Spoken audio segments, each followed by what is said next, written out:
Hello and welcome to Train Signal. You're watching Policy Driven Storage. In this lesson, I'll be explaining what policy driven storage is and how it can help you. I'll cover storage vendor profiles that you'll see in the vSphere client, as well as I'll explain what VASA is and why it's so important to the future of vSphere storage. Finally, I'll end the lesson by showing you step by step the configuration that you'll need to perform to implement policy driven storage. So with that, let's get started. Now today, when you create a brand new data store in VMware vSphere, the process of selecting what SAN LUN it will be stored on is completely manual. You have to work with the SAN admin, or even if you are the SAN admin, you have to go to your SAN documentation or your SAN management interface, figure out what SAN LUNs you have, figure out what the capabilities are of those SAN LUNs, what sort of striping they have, what sort of RAID level they have, and so on.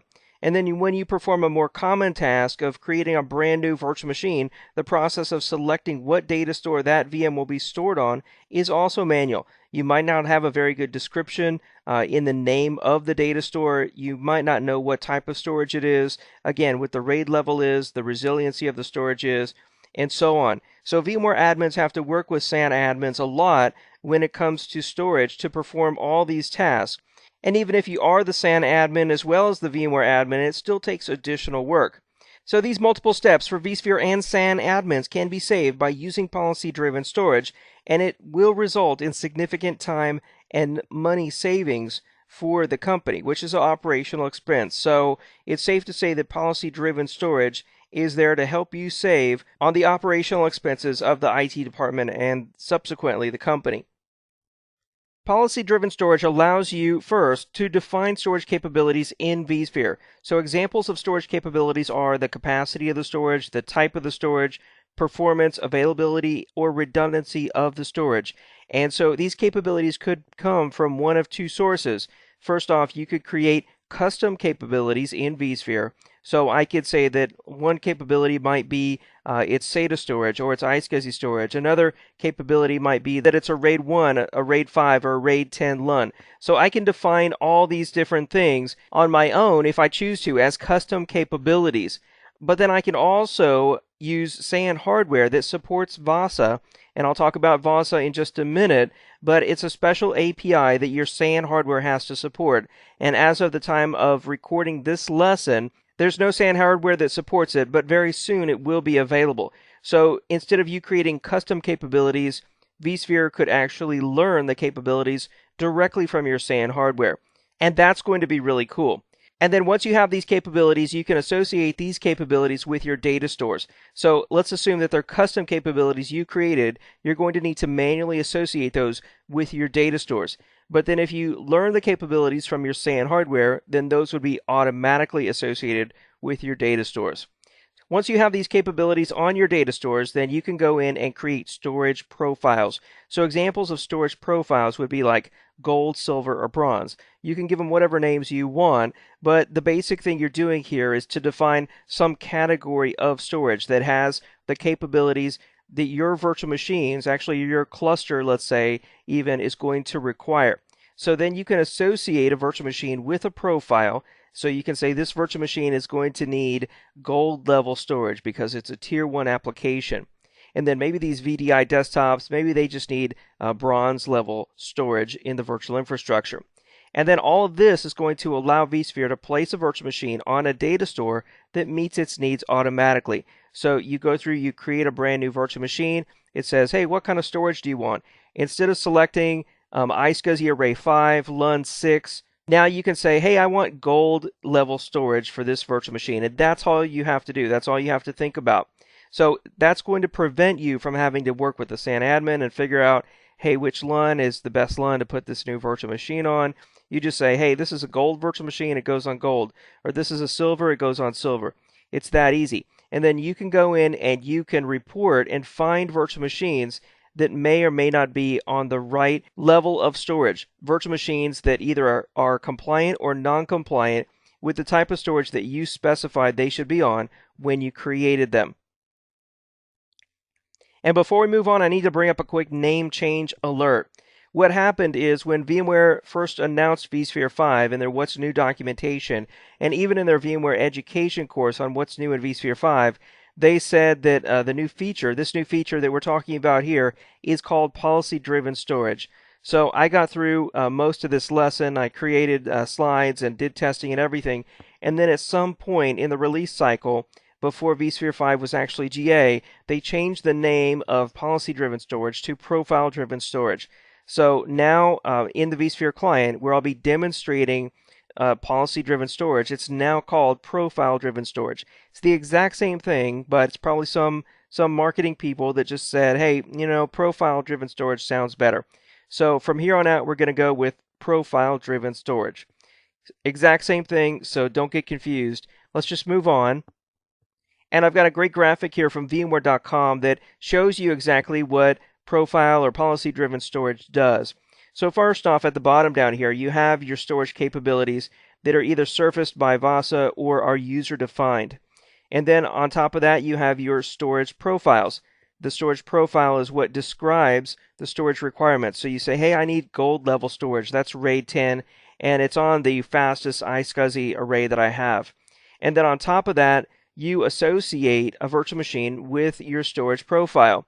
And then you can run reports to see if that virtual machine is either compliant or non-compliant. So basically, hey, is it on the right storage or not? And once VASA is in place there will be no more room for user error. vSphere will actually be talking to the SAN and really know exactly what LUN and exactly what capabilities are offered by that storage.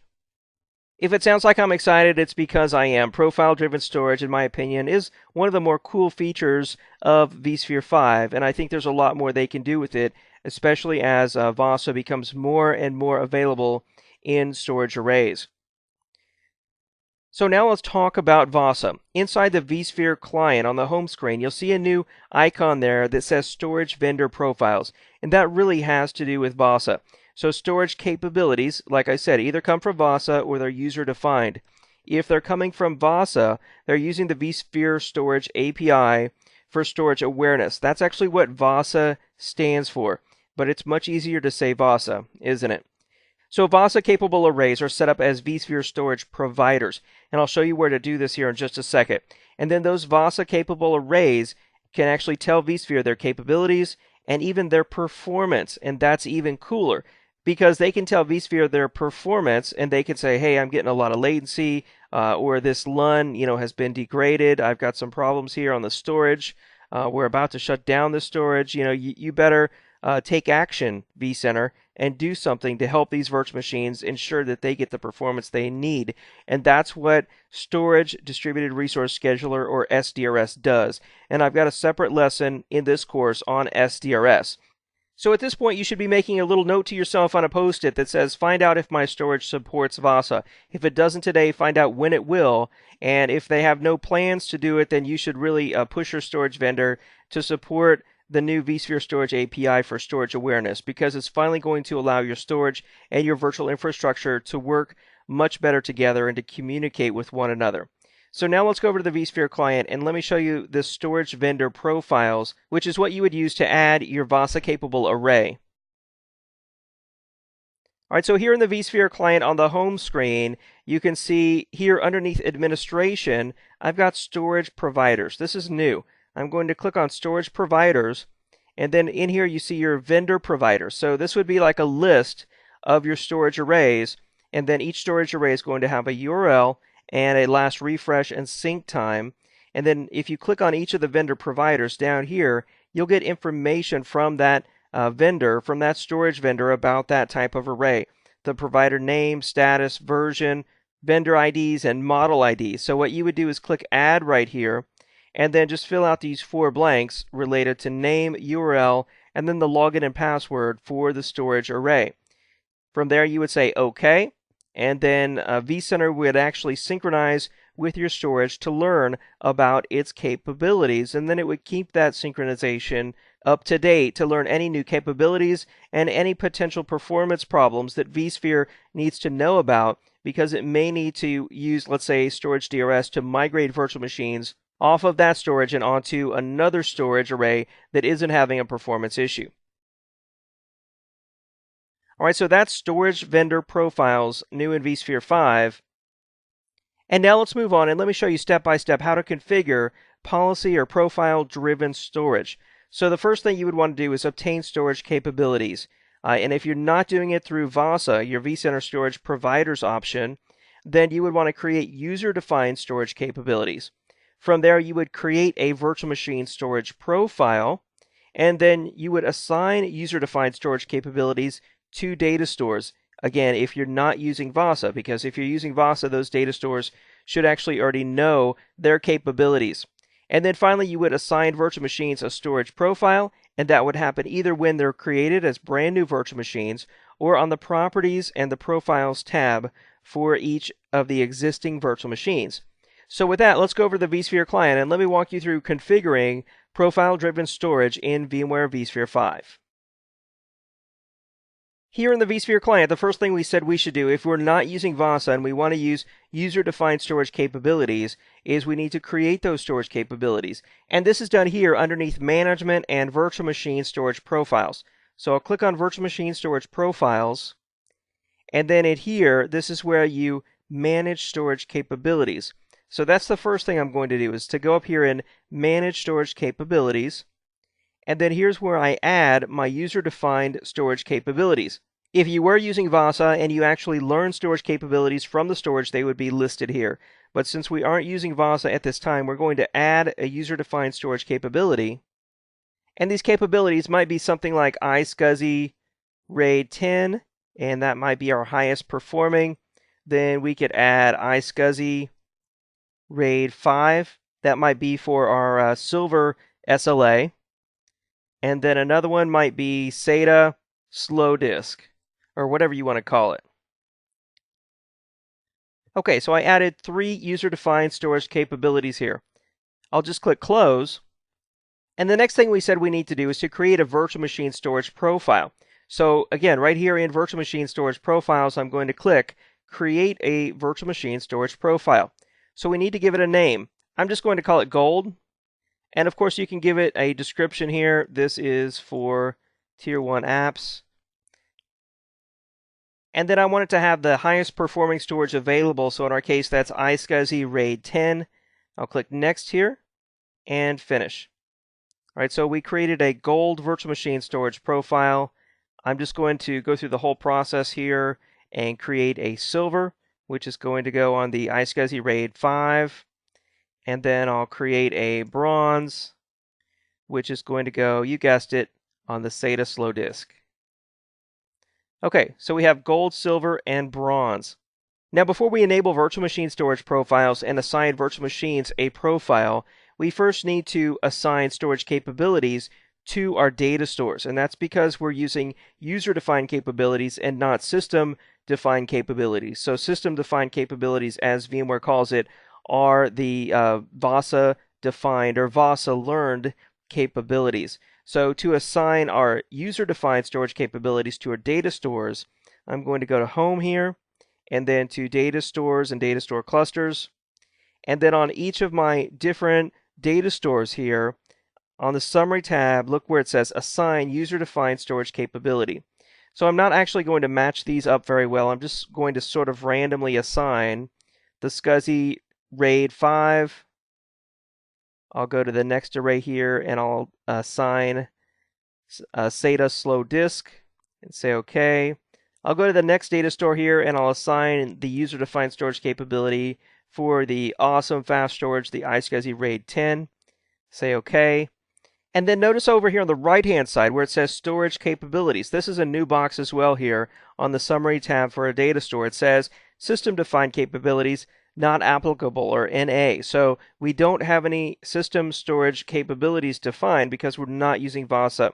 Here we've got user-defined storage capabilities, and I created the iSCSI RAID 10 storage capability.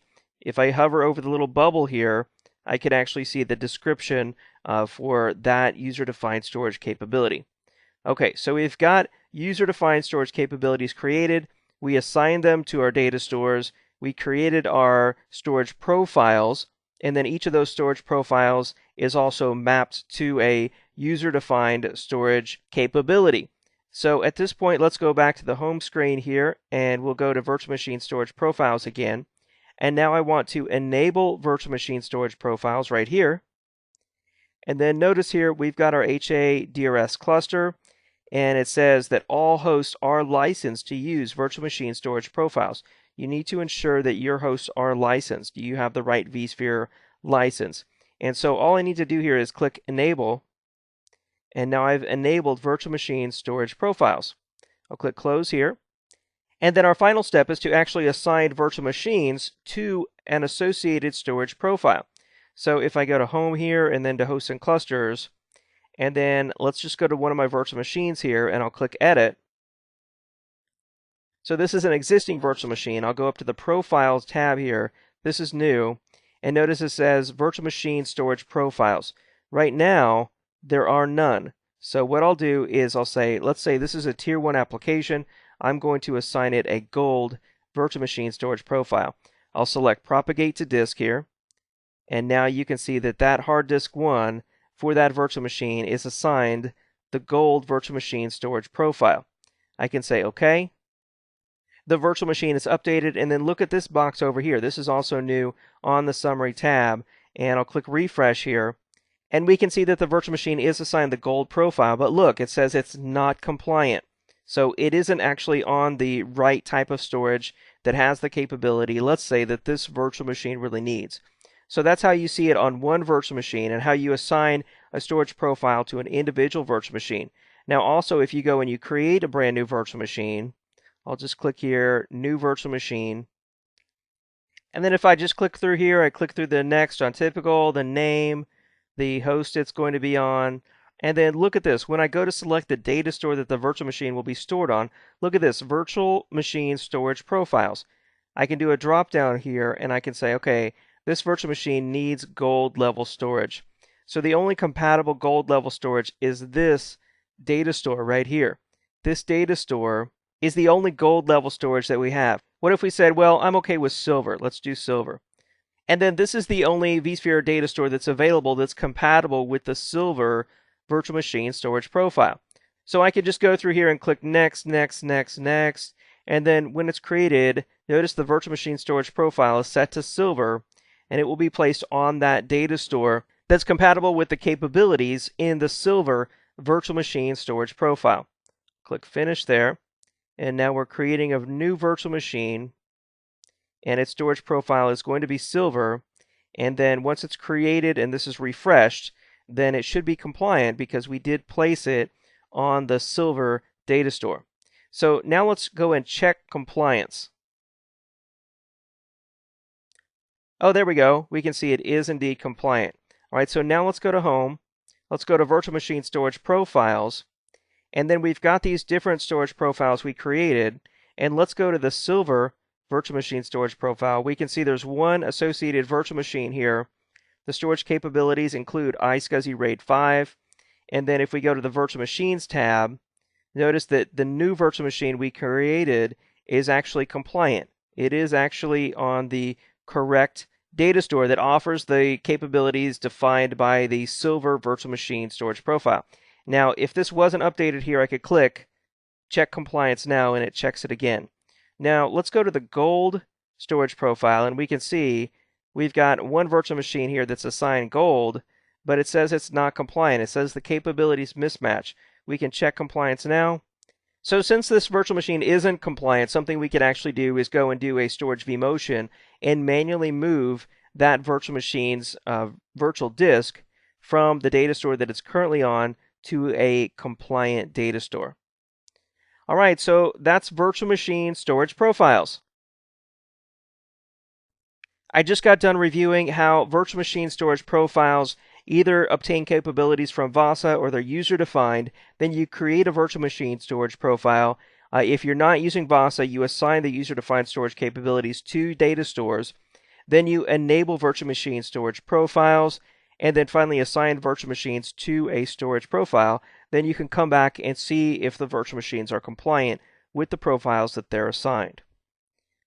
So that brings us to the summary for this lesson. I started off by talking about the new vSphere 5 feature, policy or profile-driven storage. Profile-driven storage allows you to obtain capabilities from your storage through VASA or user-defined. create storage profiles and then map those profiles to your virtual machines. I explained what the new storage vendor profiles are in vSphere 5 and how you have to have a VASA-enabled storage array in order to take advantage of storage vendor profiles. From there, I walked you through the process of configuring profile-driven storage and show you really how easy it is and what it can do for you. Thanks for watching this lesson covering policy-driven storage.